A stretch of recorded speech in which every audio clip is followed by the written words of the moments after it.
Hello everyone and welcome to my channel Time Spacious. So today I am going to explain you the chapter number 1 environment from geography book of class 7. So let's start. So environment is our basic life support system. It provides the air we breathe. Environment जो है वो एक basic life support system है जो हमारी life को support देता है। एक ऐसा सिस्टम है environment जो कि हमें एयर प्रोवाइड करता है, जो हम सांस लेते हैं, air we breathe, the water we drink, ऐसा पानी जिसे हम पीते हैं, द फूड वी ईट, खाना जिसे हम खाते हैं, the land where we live, ज़मीन जहाँ पर हम रहते हैं। How do being modify has natural environment, तो how do human beings modify this natural environment, कैसे जो ह्यूमन बींग्स है वो इस नेचुरल इन्वायरमेंट को मोडिफाई करते हैं। देखो, the car fumes pollute the air, जो कार फ्यूम्स होते हैं, जो कार के फ्यूम्स वो क्या होते हैं, हमारे एयर को क्या करते हैं, पॉल्यूट करते हैं ना, हमारे एयर को पॉल्यूट करते हैं। और water is collected in a port, food is serve vessels and land used to build factories. जैसे कि हमें पता है, हमने ये तो देख लिया कि किस तरीके से जो ह्यूमन बींग्स होते हैं वो वाटर को क्या करते हैं, वाटर को गंदा कर देते हैं, पॉल्यूट करते हैं। उसी तरह एयर को पॉल्यूट करते हैं, तो उसी तरह वाटर भी जो ह्यूमन बींग्स होते हैं वो पॉल्यूट करते हैं। हाउ सो, जैसे देखो फैक्ट्रीज़ जो होती हैं, जो फैक्ट्रीज़ का जो भी हमारा एसिड जो भी निकलता है वो जाता है वाटर में। अगर रिवर में जाता है तो वहाँ पर वो जाकर एक्वेटिक एनिमल्स को जाकर हार्म करता है। तो इस तरह से वाटर भी हमारा पॉल्यूट हो जाता है, जिससे बहुत सारे एक्वेटिक एनिमल्स की डेथ भी हो जाती है।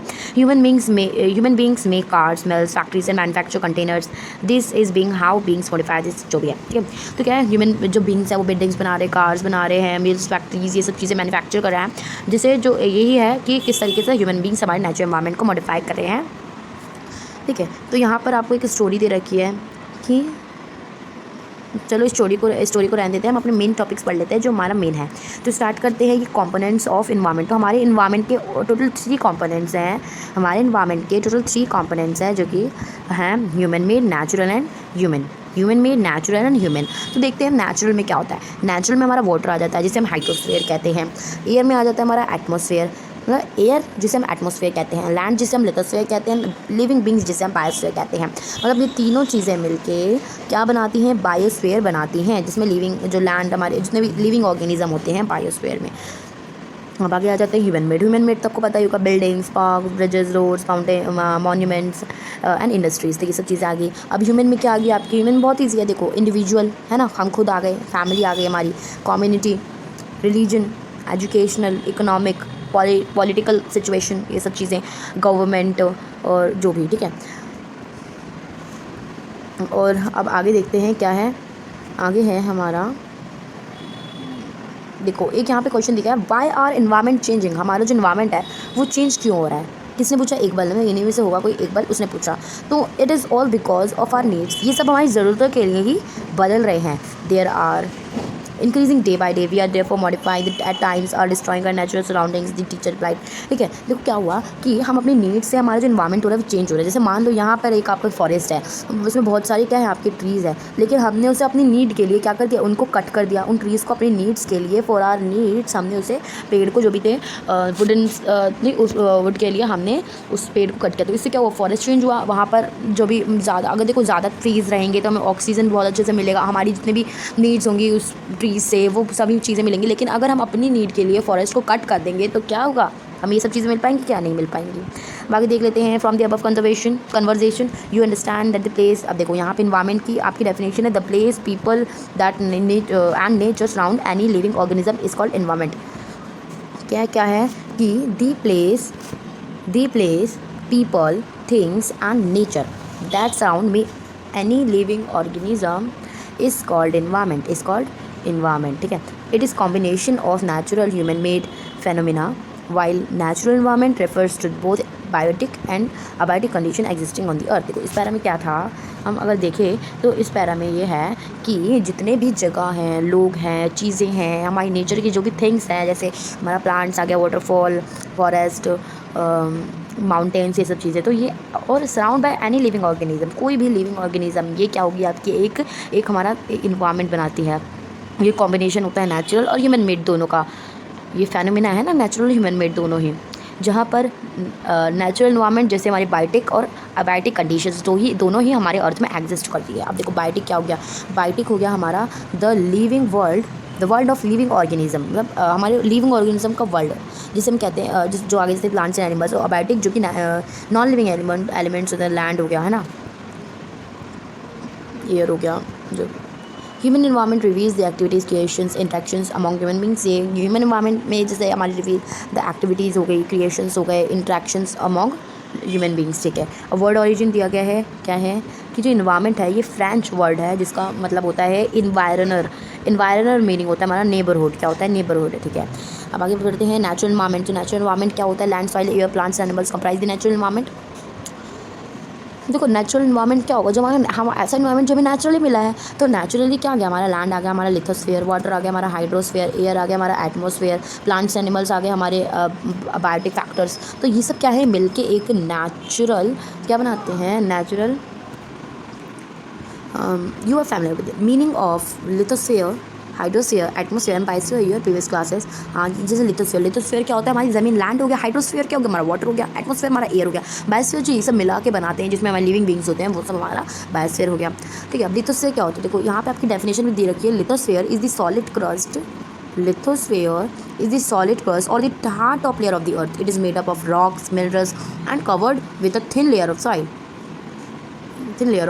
soil, ठीक है।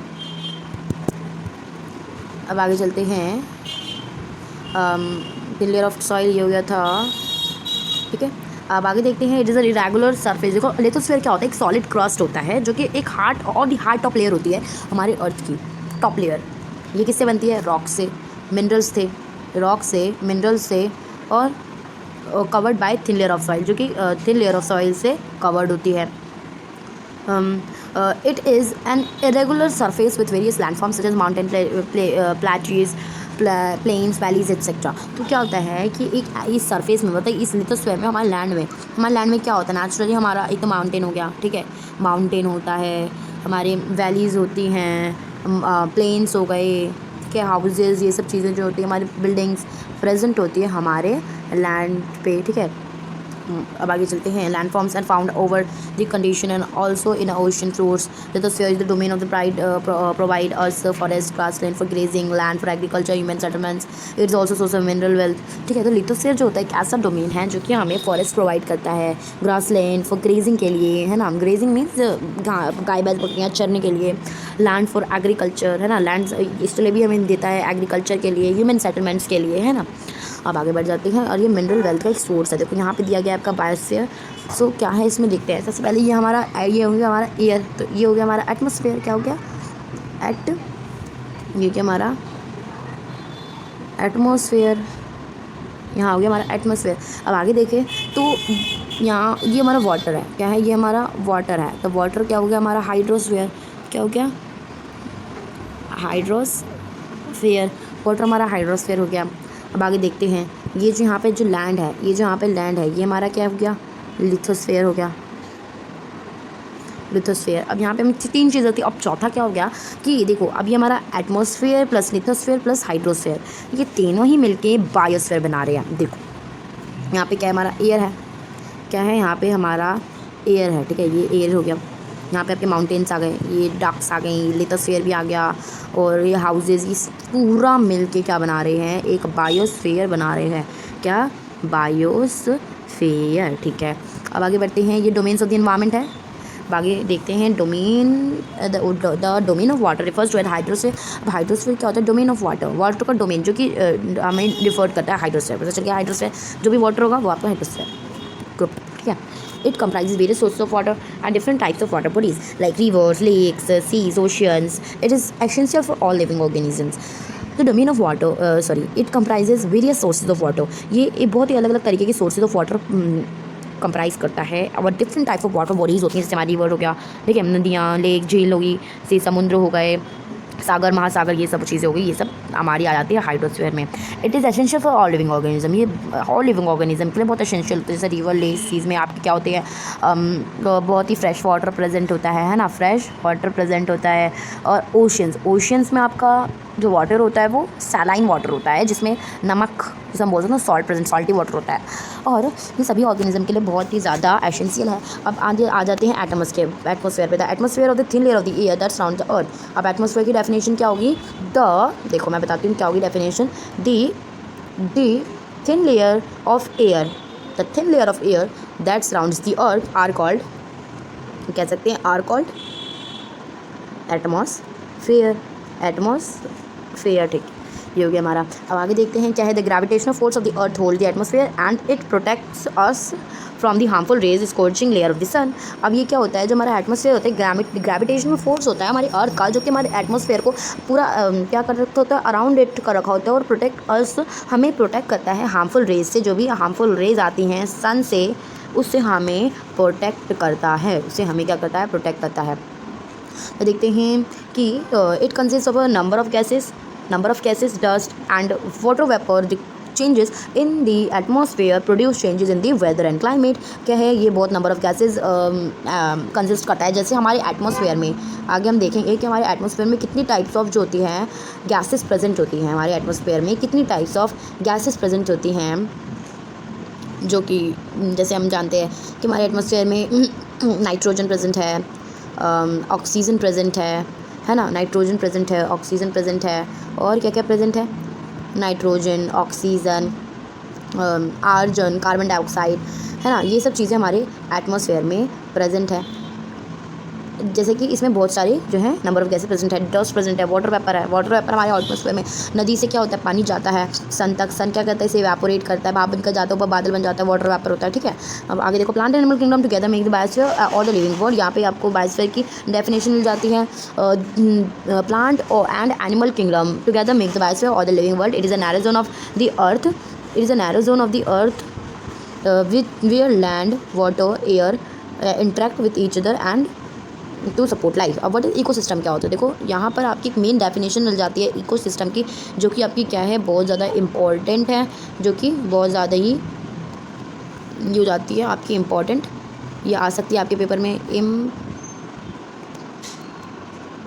है। और इस वाली डेफिनेशन को आप लर्न कर लें, बहुत ज़्यादा अच्छा होगा। इकोसिस्टम क्या होता है? It is a system form by interaction of all living organism each other and the physical and chemical factors of the environment in which they live, all link by the transfer of energy and material. क्या होता है, देखो बहुत ज़्यादा important है, ठीक है, इसे लर्न कर लेना है आपको। जो इकोसिस्टम होता है, एक सिस्टम होता है जो कि इंटरेक्शन जितने भी ऑल लिविंग ऑर्गेनिज्म होते हैं विद ईच अदर से बनाते हैं, चाहे वो फिजिकल फैक्टर्स हो, केमिकल फैक्टर्स हो, हमारे इन्वायरमेंट के जहाँ पर हम रहते हैं, सभी एनर्जी और मटेरियल से लिंक करते हैं, ठीक है। इकोसिस्टम, यहाँ पे एक स्टोरी है,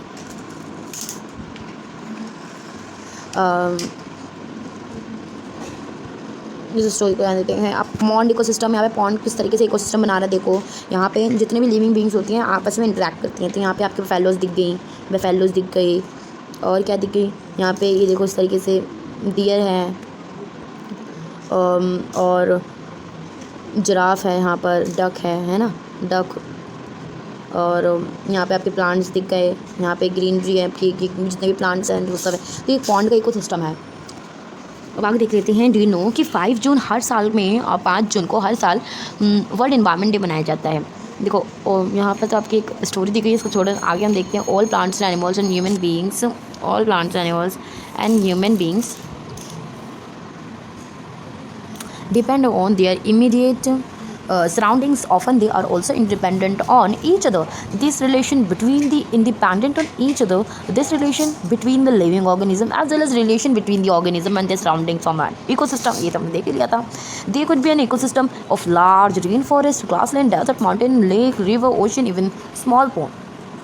अब यहाँ पे देख सकते हैं हम वाटर सिस्टम क्या होता है, ये भी आपका बहुत इंपॉर्टेंट है, ये आ जाता है शॉर्ट 1 मार्क्स में आ जाता है कि व्हाट इज़ वाटर सिस्टम। तो वाटर सिस्टम क्या होता है, ट्रेड होता है, व्यापार होता है, जिसमें जो गुड्स होते हैं, जिसमें जो हमारी थिंग्स होती हैं और exchange without the use of money, ये एक्सचेंज किए जाते हैं without the use of money, बिना यूज़ के मनी। जैसे हमने चैप्टर कुछ चैप्टर, चलो मैं ऐसे बता देती हूँ क्या होता है वस्तु विनिमय। क्या होता है आपका वस्तु विनिमय, एक टाइम पे ये होता था पुराने ज़माने में, वस्तु विनिमय। इसमें क्या होता था, ठीक है, इसमें क्या होता था कि किसी भी थिंग्स को विदाउट मनी क्या किया जाता था, ख़रीदा जाता था। जैसे कि ये हमारी कोई भी थिंग्स है, इसको जब हमें किसी को बेचना है तो वो हमें कोई दूसरी थिंग देगा, तब जाके हम उसे उस चीज़ को देंगे, है ना। ये होता था उस टाइम पे। तो वो है ये, the human beings interact with the environment and modify according to their need early human adapted themselves to the natural surroundings. They led a simple life and fulfilled their requirements for the nature around them. With the needs grew, they became more varied. Humans learned new ways to use the changed environment. They learned how grow crops, domesticate animals, lead settled life. The wheel was invented. Surplus food was produced. Barter system emerged. Trade started. Commerce developed. Industrial revolution enabled large scale production. Transformation became faster. Information revolution made communication easier and speedy across the world. मतलब क्या है कि इस बारे में ये था कि जितने भी ह्यूमन बींग्स हैं वो इंटरेक्ट किस में करता है, नेचुरल जो नेचुरल इन्वायरमेंट है उसमें। हम देखो अब ह्यूमन बींग्स हैं, अगर हमारा नेचुरल सिस्टम होगा ही नहीं तो हम किस तरीके से हम क्या कर पाएंगे, किस तरीके से फूड। अच्छा मान लो अगर हमने कुछ ना कुछ करके फूड उगा लिया, हम इसमें पानी देना है तो पानी कैसे देंगे। चलो पानी दे दिया रिवर से ले लेके दे दिया, रिवर का पानी खत्म हो गया। मान लो फॉर एग्जांपल सपोज करो रिवर का पानी खत्म हो गया, अब रिवर में किस तरीके से पानी आएगा, पानी तो हमारी वाटर साइकिल बन के ही आएगा ना, किससे, रेन से आएगा। अब रेन नहीं हो रहा तो किस तरीके से करोगे। तो हम ही सब किस में डिपेंड हैं, हम सब अपने नेचुरल इन्वायरमेंट में डिपेंड हैं। वाटरफॉल हो गया, माउंटेन्स हो गए और रिवर लेक्स, जो भी आपके ये नेचुरल थिंग्स हैं वो सब हो गए आपके। तो हम सब क्या है, इन सब चीज़ों पे डिपेंड है ना। अब आगे देखते हैं। और हम क्या करते हैं, हर चीज़ों को जैसे क्रॉप्स को ग्रो करते हैं, एग्रीकल्चर, और डोमेस्टिकेट करते हैं एनिमल्स को अपनी लाइफ को सेटल रखने के लिए।